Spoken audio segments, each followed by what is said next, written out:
Welcome, everyone. Instructional leaders, I hope you are having a fabulous week. We are here with Bethany Rees of Leadership on the Rocks. And first of all, I just want to tell you, thank you so much for being here, Bethany. It is, I don't know, I know you're not there yet, but it's my spring break. And I am, if you could tell, I am not in my normal location. I got my Nike hoodie on.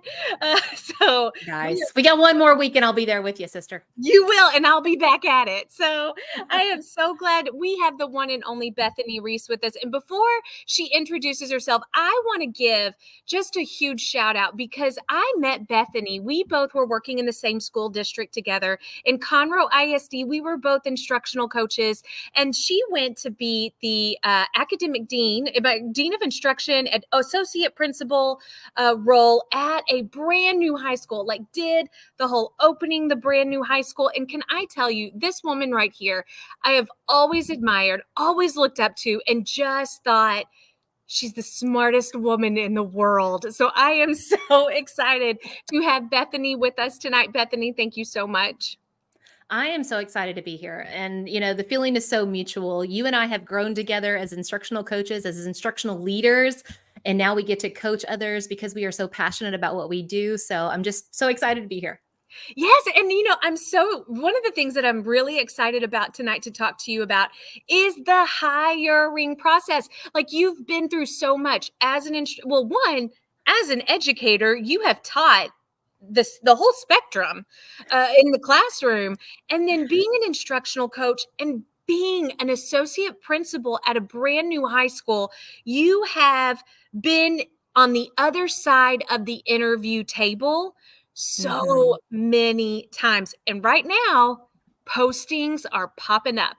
You have classroom coaching postings, principal postings, and we're here to share all the details so that people can land their dream. It's recruiting season, baby. I'm so ready. Like, this is my favorite time of the year. It really is. And it's such a learning process. I can tell you that I would walk away from a lot of interviews and be like, oh my gosh, I want to do that, or I'll never do that, So we're going to kind of dive into the do's and don'ts. But before we do, I think I'm just getting too excited and ahead of myself. Bethany, introduce yourself. Tell our viewers just a little bit about your journey. Awesome. So I have been in education. I was in education for 18 years, and I've literally taught every single grade level. So I've hired also for every grade level, kindergarten through 12th grade. Crazy journey. That's a longer story for another day with some coffee.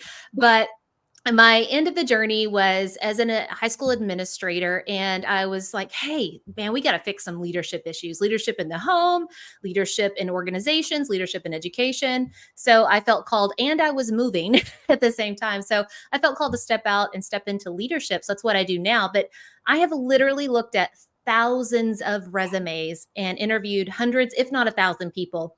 Because beyond just what I've done in education, I've served on community committees and church committees. So I've even hired a pastor. Talking about pressure. Whew, when you're trying to hire somebody to lead faith. Ooh, that makes you sweat. So I do know a thing or two, and I'm just here to share you what it's like to be on the other side of the hiring table. Yeah. So, we are going to dive into the interview process itself. But before we do, for those individuals right now, I know that they are sharpening their resumes. They're looking, I have many friends who are maybe assistant principals wanting a campus principal job, or instructional coaches wanting to go to administration. Did y'all hear that dog? Oh, Lord, have mercy. We have teachers wanting to become instructional coaches. Where should they start, first of all? And even if they're interested, what should they do? I am so excited you asked that question because a lot of people think that it starts with a resume and maybe a cover letter, and you would be wrong. It starts with the job you have now. Have you ever heard dress for the job you want, not the job you have? Yes. Well, I think a lot of times it's not really your clothing, it's your attitude and it's your work ethic and it's all those things. And so I want you to picture a yard. Think about the curb appeal if you're going house hunting. And do you want to buy that house? Well, if you see all this grown up grass, it doesn't look like anybody's home, nobody cares. You're going to pass over that.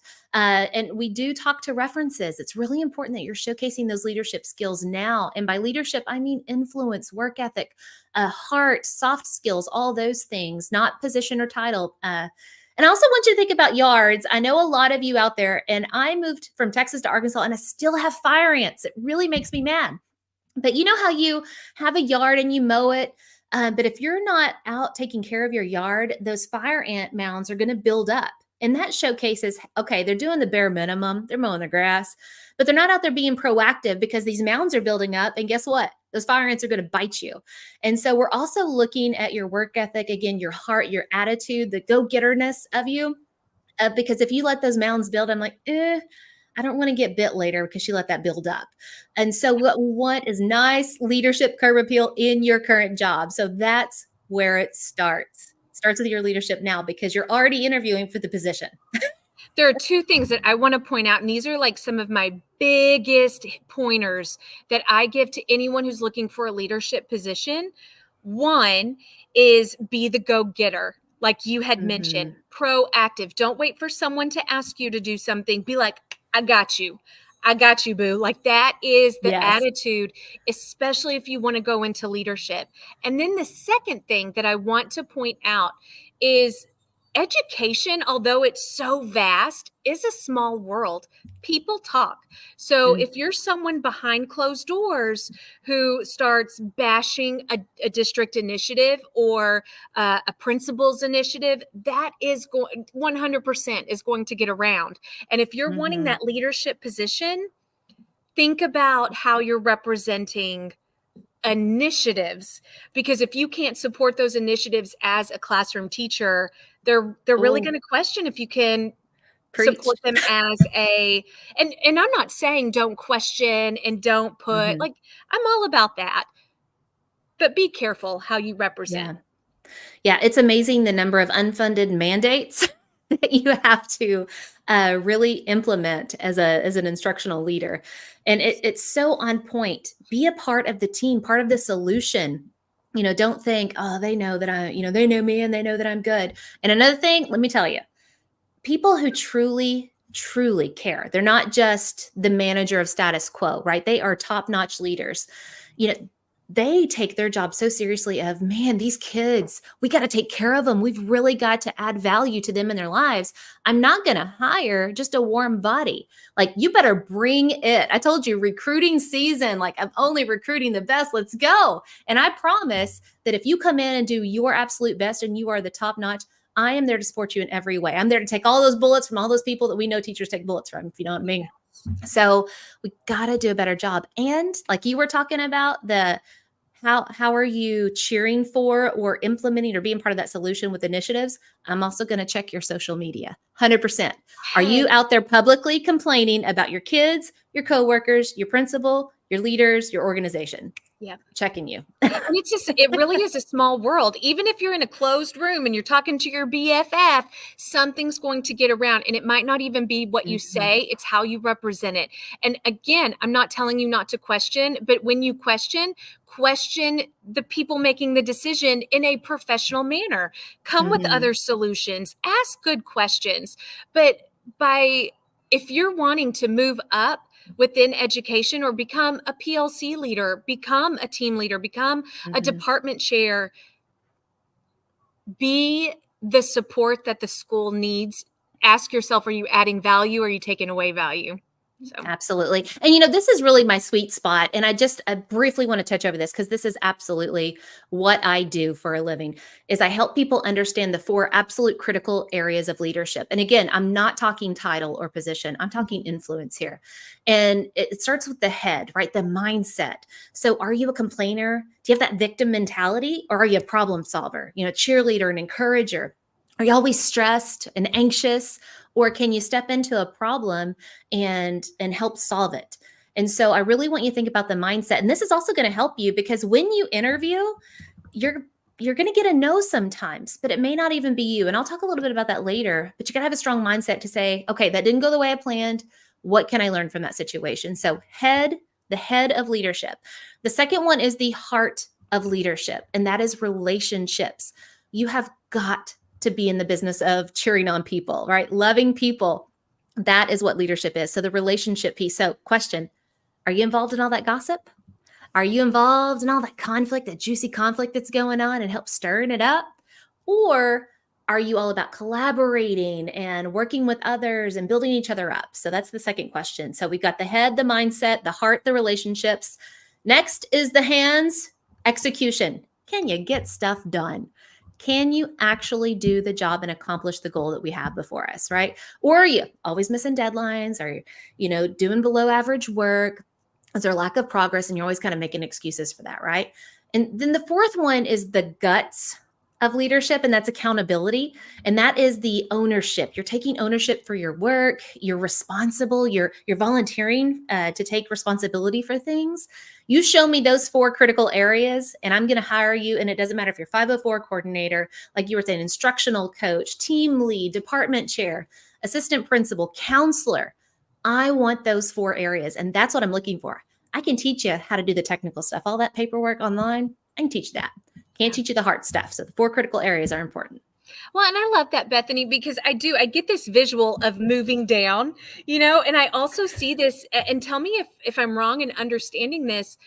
I see it as the order of where to start, like the order of importance, essentially. Like, I have to start with that mindset first. I have a coach that always asks our group, I'm in a cohort, and she's like, have you complained today? And that's Ooh, one that's of a the good things. question. She makes us take this quiz, and it goes with how successful are you going to be? And like at 10 a.m., she's like, have you complained today? And you would be surprised at the number of people who have complained by 10 a.m. And I'm like, oh, Lordy, I better. So anytime I'm like trying to check myself, I can't, don't Uh-huh. complain. But Yeah. I see this kind of like as you start here, you go here, then you go to the hands, and then to the gut. Absolutely. It always starts with self. I call those the 5 domains of impact. It starts with self every single time. And what you have internally is going to spill over into your relationships and how you communicate and work with others. And then those relationships will spill into the culture. And then that culture is going to affect the organization. And then the organization ultimately will affect the community. Yep. But it starts with self. So self, relationships, culture, organization, and the community. Absolutely. All right, so let's dive into this. Let's start with Yes. resumes. Where is that where you want to start? Where do you want to start? I do want to start with resumes. We have a slideshow just because I love the pictures and they're so true. So can you turn that on to slide 8? Because I really want to hit you with the truth of this. And if you want a copy of the handout, guys, it's on the screen as well, but you can go to leadershipontherocks.com/resume and get the free handout that goes with this. But I really want you to look at this. Look at these pictures, because when it comes to resumes, you really are one of many. So you want your resume to get noticed. I'm fixing to confess something. Anybody in HR out there, I'm so sorry, but this is the truth. Not just for me, but every kind of committee I've been on at multiple levels of multiple organizations. All right, you ready? Here's my confession. We get a huge stack of resumes for one job. The first time we spend 7 seconds looking at them, roughly. All we're doing is skimming. Yes, no, yes, no, yes, no. And so you've really got to build a strong resume that gets you in the yes pile within those 7 to 10 seconds. I'm so sorry. It's the truth. 7 seconds. Okay, so Bethany, what are some factors, some indicators that get you automatically in the yes in those Okay. 7 seconds? So I really want you, I even have a visual prepared. This is a piece of paper, right? Above the fold. That's all I need you to Okay. focus on at the beginning. That's what gets you skimming wise into the yes pile, is what is above the fold. If I can't read the first half of that first page without being overwhelmed with a ton of crazy text or a ton of text, or seeing kind of who you are, that you have something to add value to the organization, you're going to go in the no pile. So really focus on the top above the fold. And really, you need just 1 to 2 pages. Don't go long. So don't think length. I need to tell them everything about myself. Steve Jobs really talked a lot about the people who know something really well can actually explain it in a very simple way. So I know you're amazing and I know you're complex, but explain it in a very simple way. So Yeah. don't go overboard with the long, boring facts about you. Don't care. I really care. What can you do for my organization? That's what I'm looking for. And I have a lot more, but I'm going to take a breath and see if you have a question. I have a question. And so I'm going to wait. Anyone in our audience, if you have a question, drop it in the comments. But one of my questions for education and educators looking to move up the ranks, picture or no picture? Oh, such a good question. Here's honestly my opinion on that because I've seen both ways. I personally kind of like it. I just want to see, but it's not required either. I know a lot of people are they can just have some insecurities about them or having a headshot or whatever. So it doesn't matter. It's not going to keep you out of anything. It's not going to get you in anything because it really is about the content. So here's something I really want you to think about. I know that trends keep coming and going when it comes to format of the resume. I could care less about the format as much as I care about the content of what you're putting down that Yeah. tells me you are a good human with a good heart, a lot of passion, and you have skill sets. I want to know those things and how you showcase them. Again, if you give it to me in a novel version, you're probably going in the no pile. Uh, Hiring managers, administrators, people on those committees, and a lot of times nowadays you'll have an administrator and teachers on the committee. So a lot of eyes are looking at your resume and they're busy. Think about your day and all the things you have to do. And so you gotta be simple whenever you're explaining. So get past that 7 second, 7 to 10 second skim. And I have some ways to tell you how to do that. Do you want to know some tricks and tips for that? Yes, please. Okay. All right. So at the basis, I want you to remember format doesn't matter as much of do I add color? Do I add a headshot? That's your call. It's your preference, right? The number one thing is 1 to 2 pages max. If I have to print out a second page, I can print one page front and back. That's fine. If I have to go to the other page, it's too long. All right. So don't have too much text. Do keep it 1 to 2 pages. Now, beyond that, I need space for my eyes to rest. So have some margin in there. Don't cram all that text in. Allow my eyes to have a break where I can see things. And here's a very, very helpful tip. Highlight and bold some key characteristics about yourself. Remember, above the fold, sell yourself here, like explain your skills of expertise, key skills, your highlights. It doesn't matter even what you call them, but you can say compassionate educator.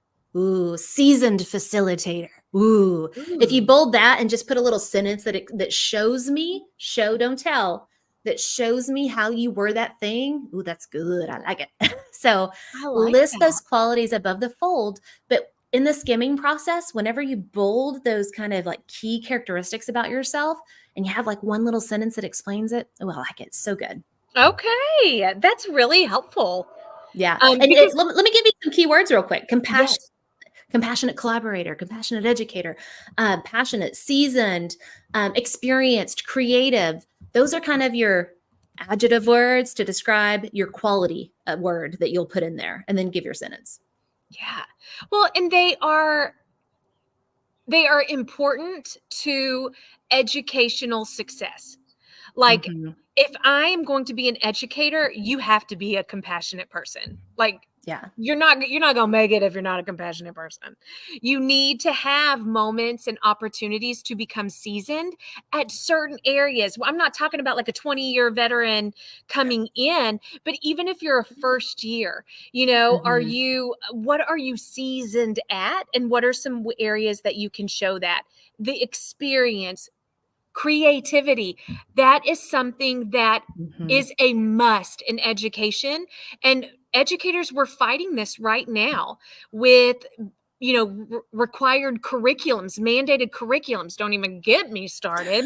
But lesson planning is the opportunity to be creative, and we cannot lose that muscle because our students need us to be creative. Like, these are great adjectives. Oh, so, so good. Hey, will you move to slide 9? Because I really want them to see this. To I sure summarize kind of will. the resume, and I do have some other little tips that I'll throw in, but I want you to look at this. All right. So do this and don't do that. Do this. Be concise and tie your skills to the role. I'm going to explain that one in a minute because it's huge, but don't do that. Don't be long, boring, and have useless facts, right? A lot of people above the fold will start with their education. I don't care if you went to strip mall or if you went to Harvard. Now if you're a brain surgeon, I probably do care.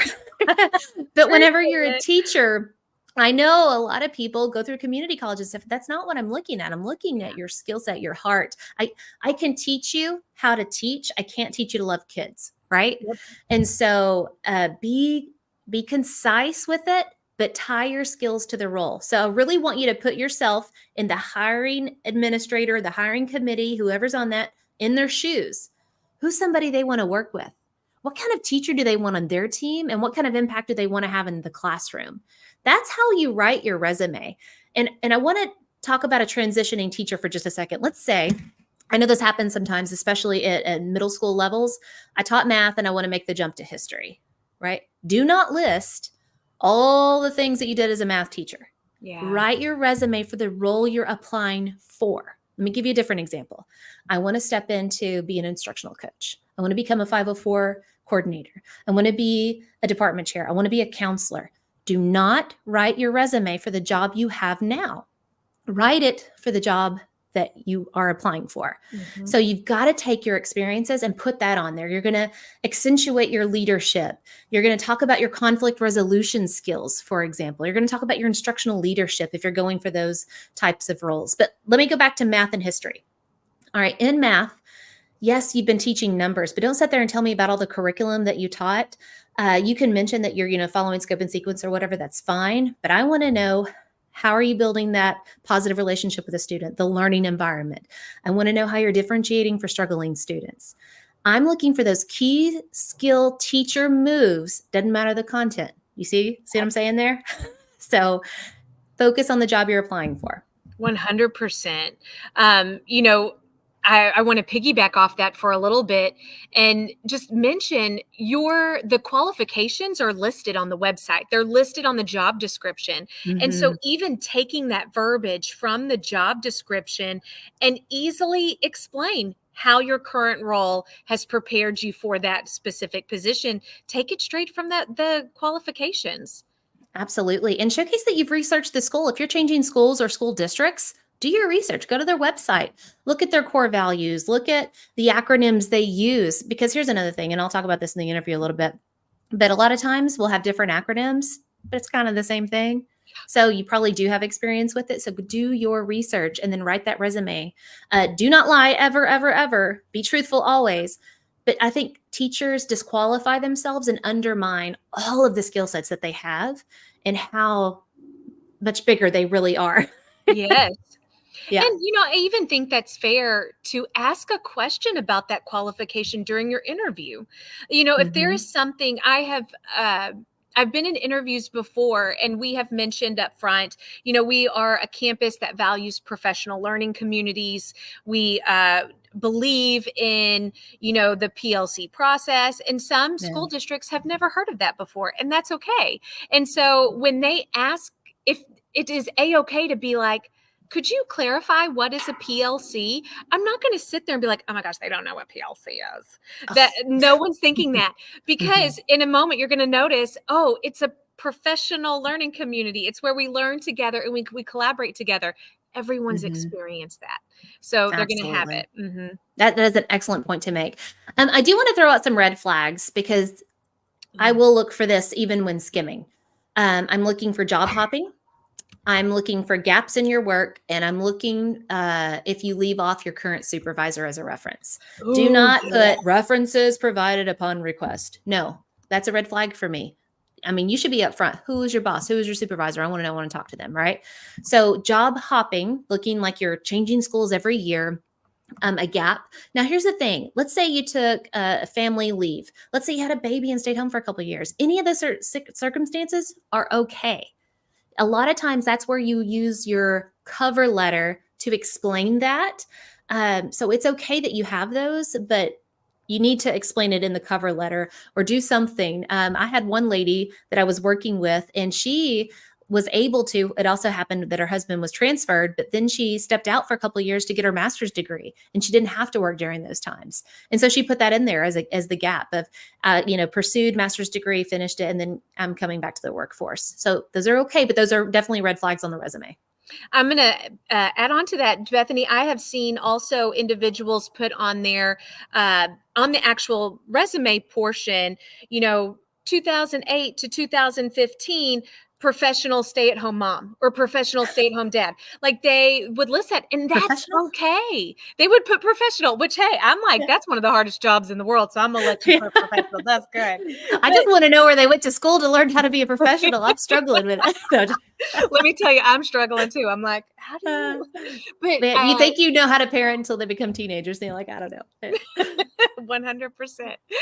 So yeah, I think it's a-okay to put that on there because Mhm. it clarifies. But if that's not the case and it was just, I was teacher here, teacher here, teacher here, then I left education to go do something else because I hated education, but now I want to Mhm. come back. It does look a little questionable. It does, and you're gonna struggle to get an interview with me, but that's just me. Yeah. Everyone's Um, different. mhm, absolutely. And I wanna talk a little bit about the online application because so many school districts nowadays have the online application you have to go through and fill out all the information.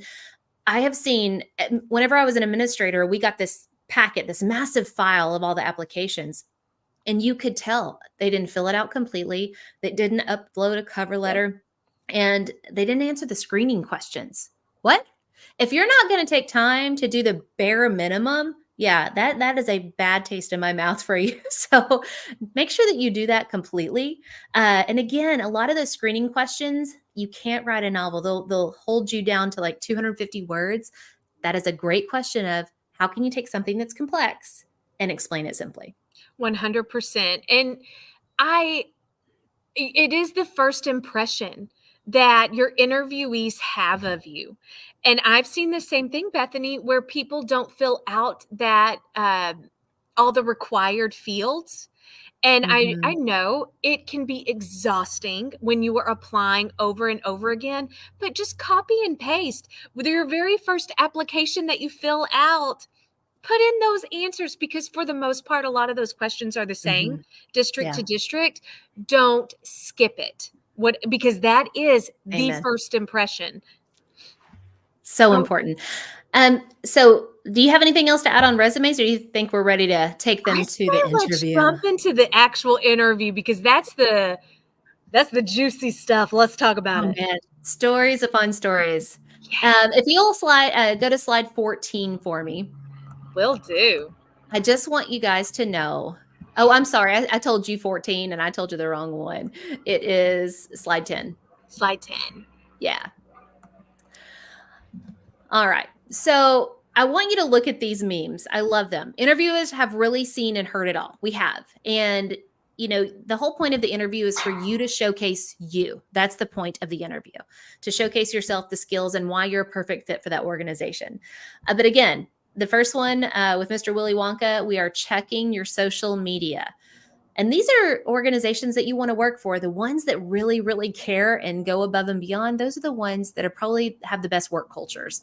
Um, I want you to showcase in the interview your soft skills and your personality. Are you a good listener? Or are you just talking and talking and talking? Oh, you didn't answer my question. You're giving me extra facts that I don't care about. Ugh. So really hone in on showcasing your soft skills there. And then I also want to say it's okay. It is okay that after the interview, you think of the perfect answer and you didn't think of it in the interview. You thought of it later. That happens to everybody. Give yourself grace. Give yourself grace. You don't have to be perfect. Nobody's perfect, and your interviewers are not going to be perfect. I have sat on some committees with people at a higher rank than I was. Let's just say that. And so I didn't get to ask an interview question. And I was appalled at the way that they hosted the interview. They didn't have norms. They didn't welcome or greet anybody to make them feel relaxed and welcomed. So if you go into that, I apologize. But that is also, remember, you're interviewing the organization. Yep. Maybe if they don't give you a good first impression, maybe you don't want to work for them too. So 100%. I always say go in like you already have the job and you're interviewing them. Absolutely. And so, one thing I want you to think about with interviewers being on the other side of the table is we really, again, have seen and heard it all. Everybody's using those same buzzwords. All right. Again, I hate to say it, but you're kind of not special in that regard. Yeah. Everybody's throwing out all those educational buzzwords. So just be careful with that. And I care more that you're showing me that you have this skill set rather than just putting some fancy words in a big sentence with no example.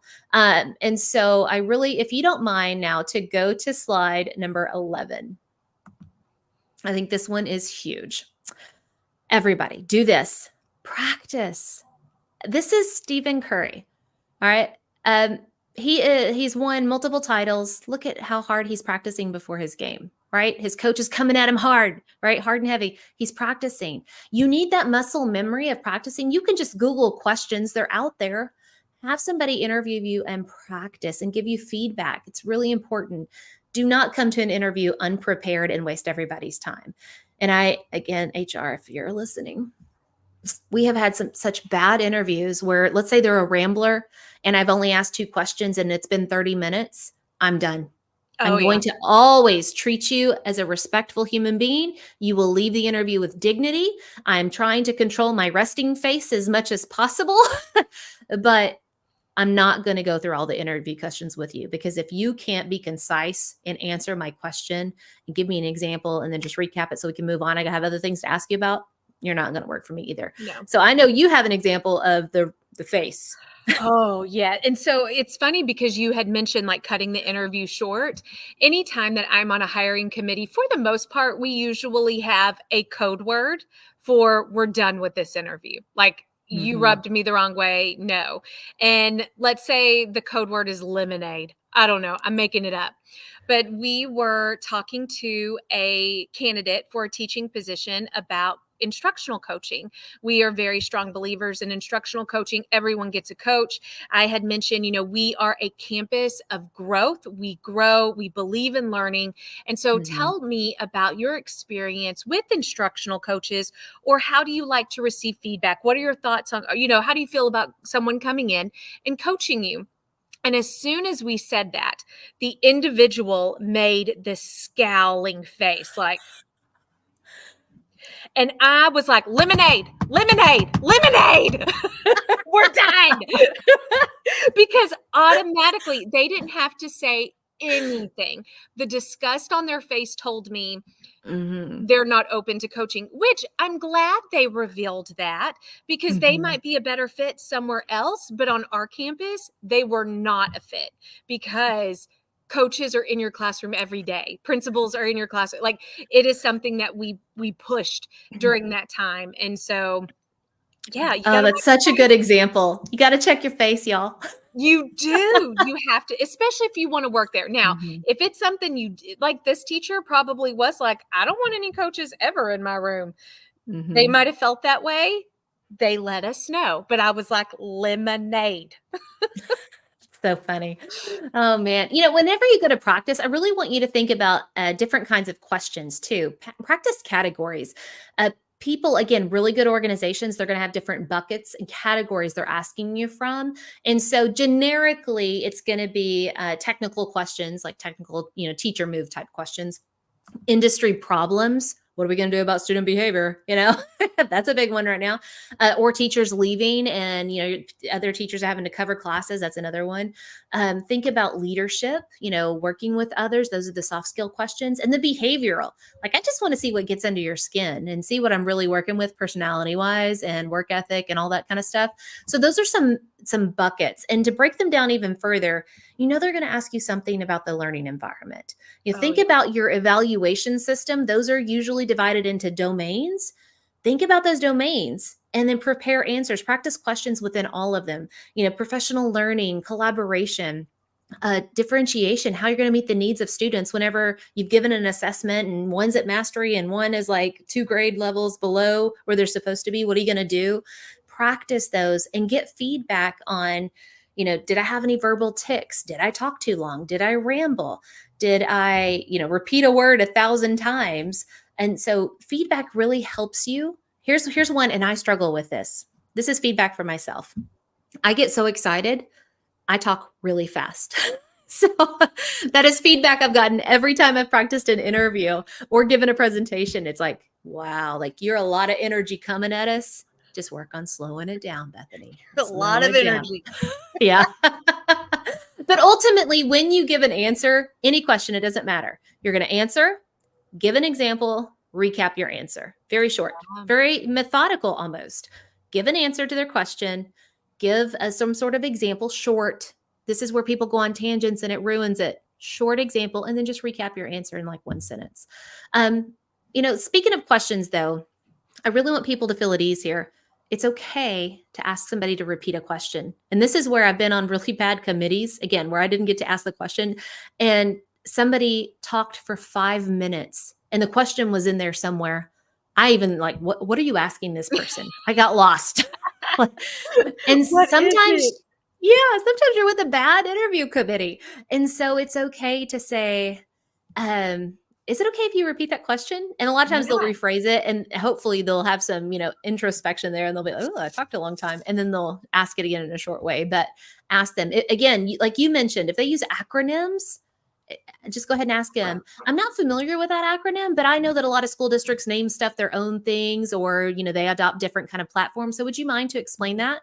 And I'm sure I Yeah. have some sort of, Because it's going to look bad if you try to answer it yeah. and you can tell, oh, they don't know what we're talking about. And, Bethany, while you were talking, I used a handy dandy chat GPT and I put in a prompt that said, I am a future assistant principal going for an interview. Create 20 questions that might possibly be asked of me. And it Oh, that's good. generated quickly 20 questions that I could rehearse. That's And so perfect. those So get perfect. with your best friend and have them ask you Hmm. those questions. Yeah. Oh, it's so good. So don't wing it. There's no need to wing it. Don't just show up and hope for the best. Practice. Go Yeah. to Chat GPT and put that in. I do. Can I talk to internal candidates for just a minute? 100%. Let's do it. Okay. Because this really bothers me with internal candidates is this phrase. I'm going to throw my name in the hat. What? You're going to throw your name in the hat? Is that as much vigor or excitement that I get about you applying for this position? No, thanks. Yep. No, thanks. I don't care enough to prepare. Oh, they know me. Yeah, as an internal candidate, you have got to recognize you don't know the external candidates and the external competition. You best come prepared and say, this is my house. I'm going to interview. I was made for this position. Now, don't come with arrogance. Come with a humble confidence, right? Come confident, but you bring your A game. Don't lean on the fact that everybody knows me or I've been here long enough. It's my time. And don't BS your way through it, right? Most of No. us have a sniffer for all that. No, we'll find you. No.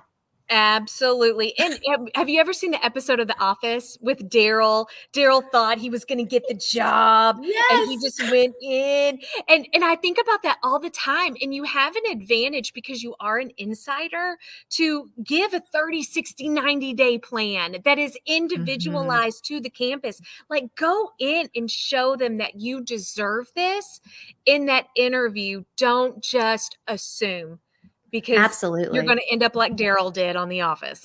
Oh, I You love can The get the Office. So many references to life in that. And you mentioned 30, 60, 90-day plan. If you are applying for a leadership position, you best be bringing something like that Yep. because they want to know, hey, we got, education, every organization, not just education, every organization has problems they're trying to solve or constraints they're trying to overcome. And they are looking for people to help them solve the problem, overcome the constraint. You best be bringing something that says, hey, I can help you, and here's where I can help you overcome those problems or those constraints. So bring something to share to the interview. I don't care if you have nothing but a resume, bring a copy of your resume. If you have written references, P.S. Go get some written references. That is cut above. Bring copies of those that you can pass out. It sets Teachers, you apart because it everything is does. so digitized these days. If you have a hard copy of it, it just makes you it sets you apart. It does. It so does. And it's so easy for teachers to bring a portfolio, bring some pictures. Obviously, be careful with, children's faces and things like that, but bring examples of things that you've done that were engaging and fun. That is another way. I feel like I've almost hired, and I mean, I can't say this for sure because I've had to tell some amazing people no, but I feel like I've almost hired a lot of people that have those portfolios because I'm like, oh, that's amazing. I want that here for our kids. Yep. And so bring that. And if you're applying for leadership, then be prepared for a presentation or bring a copy of a presentation. It says a couple of things when individuals do that. And it's not Mhm. necessarily, oh, I just loved that lesson you presented, or I love those pictures. That picture right there shows me you're the best candidate. What it Mhm. shows me is that you are a go-getter and you are proactive. And that is a skill that I want in everyone on my campus. I want you to be a cut above the rest. I want you to go above and beyond. And when Yeah. you bring in those things, it automatically sets you apart. It tells Yeah. me that you have put in the effort to do this. Yeah. I'm not hiring a team for you to sit on the bench. I want you to be in the game and I want you to help us win. So come on, bring it. I love it. And here's another thing. Be authentic in your interview. Do not put the pressure on yourself to be perfect. I'm going Yep. to go with an example. I'm struggling with allergies, right? Everything's blooming. Before we started this live, I was coughing, hacking, all these things. And whenever let's go with that example. Let's say you have allergies and you step into there.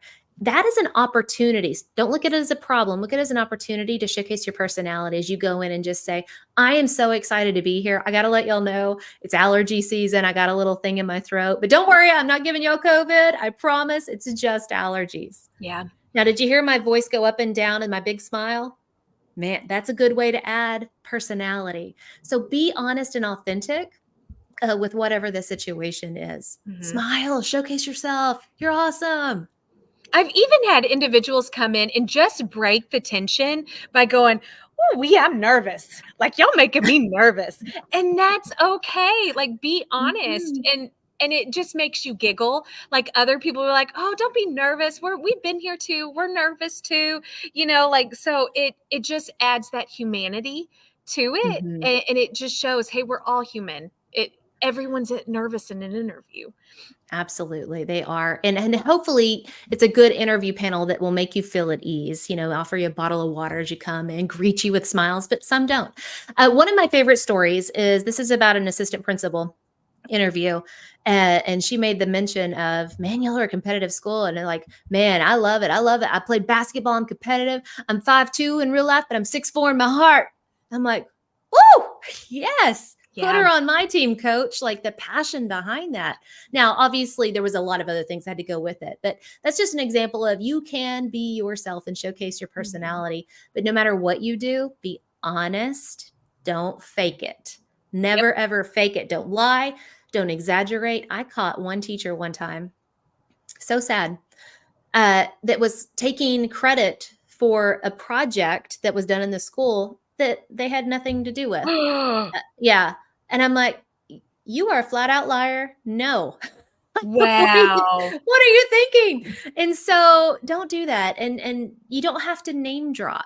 In your Mhm. cover letter, you can add in, I found out that this position from so and so, a little bit of networking there. But in your interview, I've literally said in interviews where people are just name dropping, and I'm like, no, I want you to get it on your own merit, not because of who So be careful. Don't come across as arrogant in that.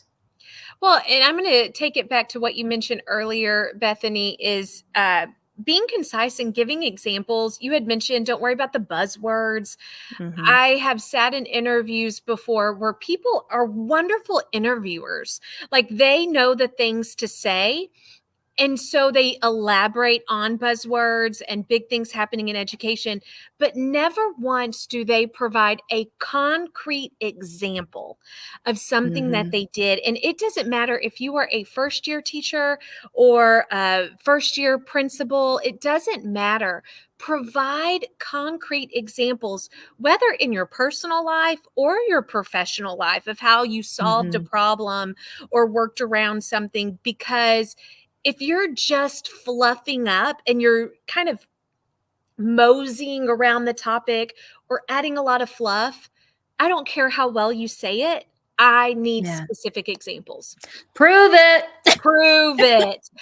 Go in your interview and think every time they ask you a question, Mhm. start with, I'm going to prove it to you. Like, Yeah, let's prove it. Okay, so I absolutely. I do have a controversial question, and I have a very strong opinion about this. So Ooh. I try not to on some things. Interview attire. Oh, okay. What and I'm gonna tell you, I am on the side of educators dress professionally. We want to be treated professionally. We need to dress professionally. We want to be paid professionally. We need to dress professionally. Um, Especially when it comes to interviews. Some people Mhm. don't have they have differing beliefs. We all have our different beliefs. But with an interview, what is your take on this? Honestly, my gut says, is it really even a question? Of course you're gonna dress professionally. We had this one guy, I Alyssa, have you mentioned that I opened a high seen one school, of and them. so we had hundreds of openings, right? And we're interviewing people, job fairs, all these things. And this one guy would always come dressed as like Columbus. And I'm I like, oh, was that's there when he did that. yeah. I kind of And I'm like, liked it. oh, that's interesting, but he couldn't back up anything. So Oh, come as a professional always. And I know the messy bun is like a cute thing, but if it's too messy, I'm like, you didn't put the effort into it. And maybe messy buns, you have to put a lot of effort into it. I don't know, I have short hair, but come professional because I want NBA, NFL players, right? I ain't talking farm league here. All right. So I want you to come very professional and it yeah. matters. I And even can I think oh, go ahead. Oh, well, I was just thinking, you said that, and I was like, I'm picturing the NFL players and the NBA players as they get off the tour bus before the game. They're in their suits, they're in their ties, like they're Yeah. feeling sharp. And I have sat in so many interviews where people came in sweatpants and a t-shirt and were just like, it was a jeans day today. So I wore my jeans. No, ma'am. If I don't care Mm-mm. if it's a jeans day, You you ain't getting a jeans show day up. today. You come. You dress up or put it in your car, put a professional Mhm. outfit in your car, because again, it is not so much I'm not sitting there going, "Oh, that outfit doesn't match," or whatever. That is Yeah. not my intention. My intention is this someone who's going to go above and beyond? Is this someone who is going to be proactive? And is this someone who prepared? And Mhm. professional dress to me shows me that you prepared for it. Totally. And I want to apply this to virtual interviews. Cuz some people can still do that, especially if you're moving states and you're interviewing for a role. Number 1, always check the tech. That's an easy one. Dress Yeah. head to toe. We interviewed, this is during the pandemic. We interviewed one person and they were wearing a suit up top. And then at the end, they were closing their laptop, got full thigh. I mean, 'cause they were wearing shorts. And I'm like, oh, okay. Another thing is your background matters. I can't even tell you how many people would interview from their bedroom. There's nothing wrong with the bedroom, right? A lot of times it's the only space you can get quiet Yeah. and everybody else at the other end of the house. But they would have the computer face to them, and behind them is an unmade bed with a pile of laundry on top. Yeah. And again, I'm like, if you don't even take the time to be proactive to set up a good experience and a good first impression, you're not for me. And I know that sounds so shallow, but it's the intention, it's the heart, it's the thought. Are you proactive? Do you care? Are you taking that extra step to set up a good experience? Because it matters. And so, 100%. yeah. I mean, So, and Bethany, it goes back to, like we've even said, I guarantee everyone who's watching this today probably at some point, probably even now, has an unmade bed with some laundry on it. Like that is life. But it again shows I'm going to take the extra effort to make this look good. I'm gonna get rid of that laundry and make my bed before I have it. absolutely. Kaylin just said professionalism is a skill. Yes, Kaylin. 100%. You are right. Absolutely. Yeah. Another thing, just since we were talking virtual, just in case you're doing this, make sure that you show your upper half. And I don't know if y'all can tell, but I'm talking with my hands a little bit more than I probably would in real life because it adds a little bit more personality. So Yeah, you make don't sure want that to you're do showing. this.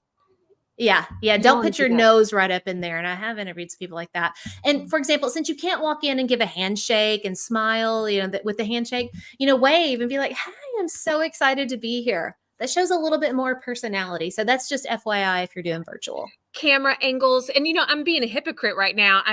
Like I said, I preface this video. I'm on spring break. I'm in my mama's backyard, so I had to find a place to do this interview tonight. But it really is. You want a good camera angle. You want good lighting if you're Mhm. interviewing virtually, because you want them to get. You're selling yourself. You're selling your personality. You want to show it. Absolutely, absolutely. So thinking about the interview, always end the interview by asking a few questions. Never, whenever they say, "Do you have any questions?" Never say, "No, I'm good." Mm-mm. Don't, Because don't again, do that that. shows me you did not prepare. Absolutely. The easy softball question is, "Do you know when you'll have a decision made?" That's an easy one, right? Yep. But my favorite, remember, you're interviewing them too, especially if you're like a top-notch teacher, you definitely are interviewing them. And so ask, can you describe what the culture's like in your school? Yes. Ooh, ooh, I like Mhm. that. I love that question. I love getting that question. I'm like, ooh, if you care about school culture, I care about you. Let's go. Yes. Or you could even ask, take it a step further. What are 2 steps, 2 to 3 steps that your organization has taken to strengthen the culture on your campus? Hmm. I mean, those Oh, are that's good. just those are questions that you want to know. Like, you have the right to know. I mean, I've even heard questions like, if I were to ask any teacher about the culture on this campus, what would they say? Hmm. Or, I mean, there's walk me through the typical day of the person in this role. Oh, that's I've another seen good that. one. What are some other good ones? And even if you're watching tonight, drop in the chat. What are some of your go-to questions or questions that others have asked that you've been like, "Whoa, that was a good one." Hmm.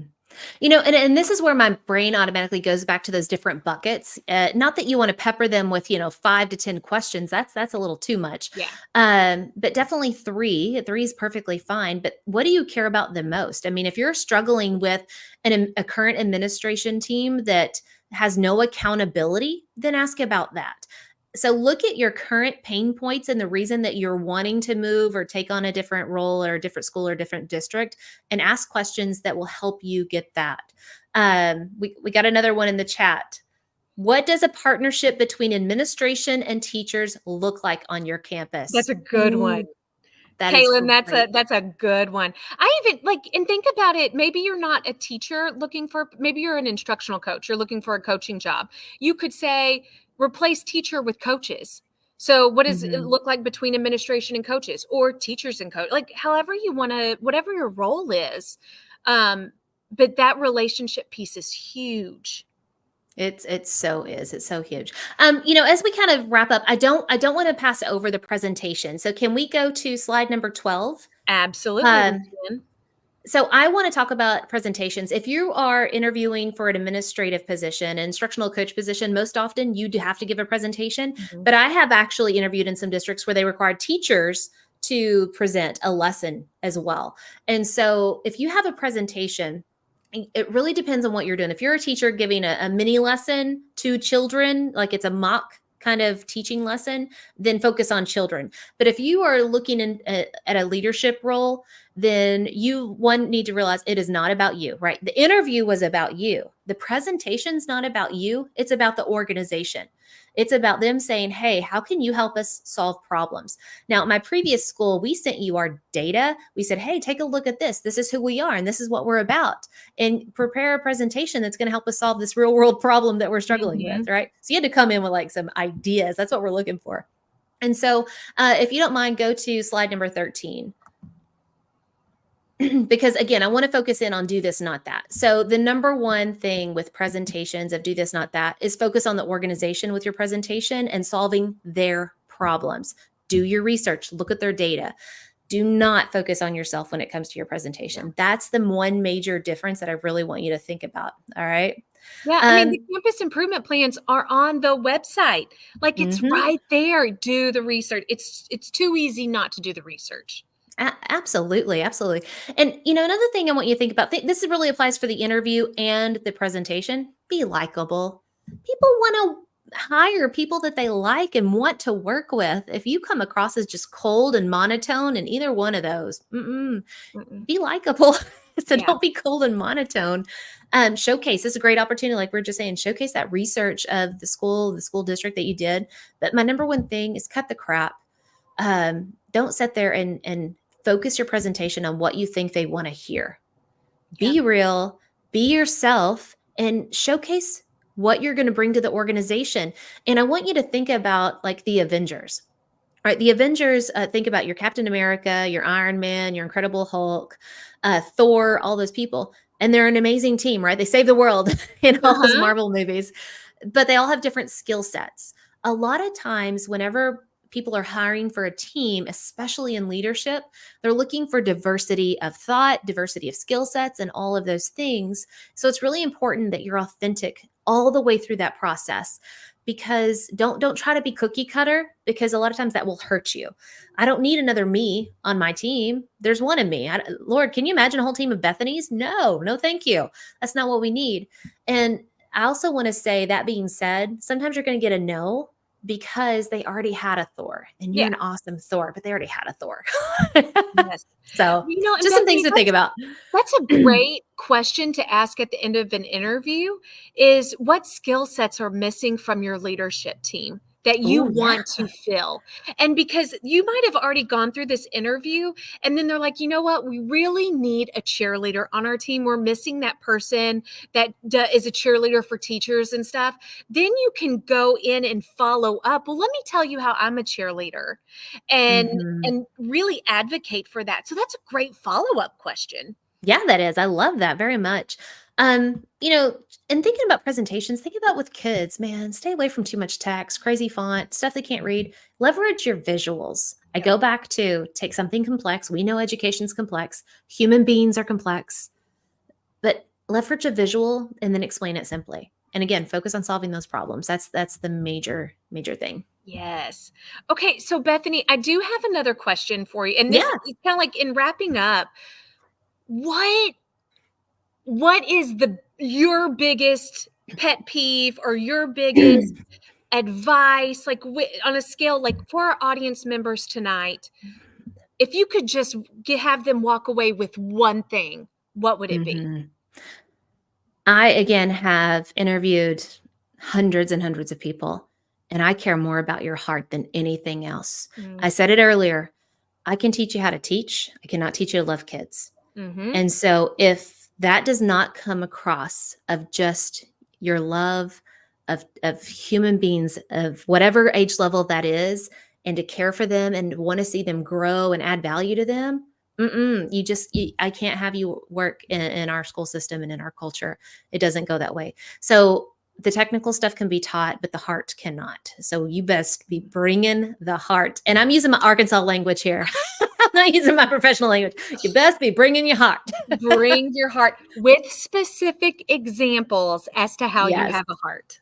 Yes. absolutely. Yes, absolutely. I love that, Bethany. And my last, like my tip, my number one takeaway would just be set yourself apart by proving you are proactive. And to me, that's Mhm. just so important. That's a quality that's important to me. I guess you could say it's my love language of work Yeah. ethic or whatever. But I think if you are able to show that you are compassionate and show those specific examples and show that you went the extra mile to prepare, you were excited about this, you had take pride in this, that's going to go a long way too. It's so good. And there's a quote, and I don't want to get it wrong, so I'm going to read this from Coleman Cox, who was on the radio in the 1920s. But a lot of times, and this is a good thing about research, don't believe everything you Google, because a lot of people say Thomas Jefferson said. He did not say this. Cox said this. I am a great believer in luck. The harder I work, the more of it I seem to have. So put in the work. Mhm. And as you do that, as you have that great work ethic, that proactive action prior to even doing the resume, the interview, all those things, the more luck you're going to have. So put in Yep. the work. 100%. I want to show your free gift. Like, this Yes. is amazing. If you have not snagged this, I know some of you came in a little later, and I have it in the comments. So go back up to the comments and snag your free gift. It is this workbook that has these great resources in it for you. Yeah, we just hit you hard and heavy with a ton of stuff. Don't worry, I've got it all typed out for you in a very simple, easy to read format. So definitely go to leadershipontherocks.com/resume, and it is yours for free. So go grab that. Yes. Okay, Bethany, where can our followers, where can they find you? Where can they follow you? And I know that you also help with some resumes and with interviewing skills and all of that. Where can they contact you to get that support? Awesome. So my website is ontherocks.com. You can go there and there's a discovery call, free call me anytime.